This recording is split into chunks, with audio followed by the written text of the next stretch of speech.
acharnés à couver ne s'en vont point et reçoivent coup sur coup les décharges qui font jaillir sur la roche blanche des gouttelettes de sang rose, tandis que la bête expire sans avoir quitté ses œufs. Le premier jour, monsieur Darnel chassa avec son entrain habituel, mais quand on repartit vers 10 heures sous le haut soleil radieux qui jetait de grands triangles de lumière dans les échancrures blanches de la côte, il se montra un peu soucieux, rêvant parfois contre son habitude. Dès qu'on fut de retour au pays, une sorte de domestique en noir vint lui parler bas.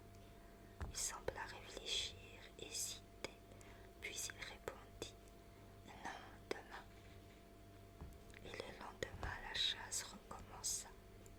Monsieur Darnel, cette fois, manqua souvent les bêtes, qui pourtant se laissaient choir presque au bout du canon de fusil, et ses amis, riant, lui demandaient s'il était amoureux, si quelque trouble secret lui remuait le cœur et l'esprit.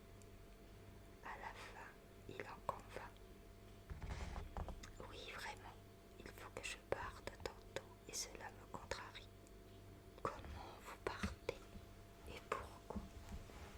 Oh, j'ai une affaire qui m'appelle, je ne puis rester plus longtemps. Puis on parla d'autre chose. Dès que le déjeuner fut terminé, le valet en noir reparut.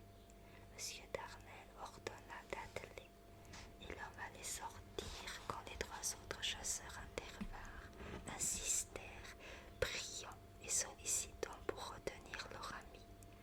L'un d'eux à la fin demanda « Mais voyons, elle n'est pas si grave cette affaire, puisque vous avez bien attendu déjeuner.